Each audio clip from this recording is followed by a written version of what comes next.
بص هقول لك، حبيبي جمهوري الجميل، قلبي ومفتاحه دول ملك ايديك، في مساوي صباحه يسألني عليه.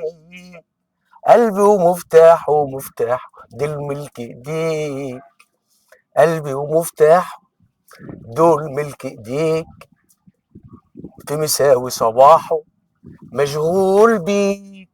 جمهور الحبيب، انا بطلب منكم طلب على استحياء يعني. المنصات، يعني اذا كانت المنصه، اداره المنصه التيك توك او اداره اليوتيوب، بيكلموني بيبعتوا لي شعارات كده فيها معناها ان جمهورك ايه، جمهورك بخيل عليك يعني في الحاجات اللي المفروض تتفعل وكده يعني. انا ما بحبش اطلب الحاجات ديت، انا بس يكفيني منكم آه، المتابعه، وانكم بتتابعوني بس كده، وانكم تسمعوا اللي انا بوصله. واما حد بيقول لي كلمه كويسه او يبعت لي احساسه، ده بيروي فني وبيبسطني جدا وبيسعدني، وبيخليني ايه ابقى عايز اكمل واجيب لكم احلى حاجه من البستان اللي انا راويه باخلاص ومحبه. البستان ده على فكره بستان قوي جدا. البستان ده مليان الحان جميله جدا. انا لسه بس عشان رمضان الكريم موقفين دلوقتي الحاجات دي، عشان ان شاء الله رب العالمين هطلع لكم بالحان بقى بتاعتنا احنا من التراث، آه، فيها بصمتي انا وحاجات جميله جدا، عشان نحيي آه، الناس الجمال بتوعنا، اللي هم يعتبروا هم دول اللي رسموا الفن في العالم العربي، آه، وما بقولش ياباني يعني في العالم كله. انا بستمد الوحي بتاعي ومدرستي الفنانين العظماء بتوعنا اجدادنا في الفن.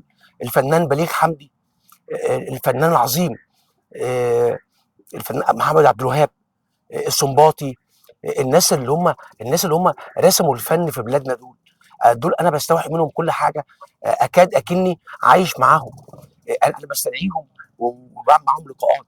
يعني انا قريب جدا كنت مع الفنان بليغ حمدي بروحي، وكنت اخدت منه حاجات كتير جدا، ونور لي على اماكن انا كنت ببحث عليها عشان امسك الجمل اللي هو كان بيحاول يوصلها. فانا باخد منه وبستلهم منه. حتى الفنان محمد عبد الوهاب، راجل، مع انه راجل مش ما بيتعاملش مع اي حد، وراجل من يخلوه في السماء وده حقه طبعا. لا انا كمان بستدعيه وبقعد معاه كده قعدات صفا، وراجل جميل جدا وبيفيدني بتعليقاته وبيقول لي اعمل ايه. الله اكبر، الله اعظم، والعزه والجلال لله. الاذان اذن، فبقول لكم تحياتي. وانا بطلب منكم اللي الاشارات بتيجي تقوله لي بعد اذنكم. يا ريت ايه، يا ريت ايه يعني، عشان الصفحه بس ايه واقدر اكمل معاكم الحاجات المطلوبه المفروض تتعمل على استحياء مني.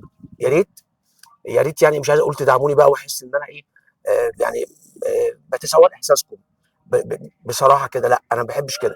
يا ريت اي حد بيلمسه فني، اللي بيعدي بينسى يعمل اعجاب او ينسى يعمل لايك او ينسى يشترك او كده، يحاول يعني يفكر، ولو لمسته وعاوزني يعني وعاوز يدعمني يتفضل ايه، يتفضل يعني كده بكل كرم منه، يعني يعمل الحاجات اللي انا ما بحبش اطلبها ديت، عشان انا ما بحبش ابان ان انا يعني ابقى خفيف عليكم. انا بحبكم، وتحياتي لكل الناس اللي بحبها من قلب بستان مروي فن الموديل ليست.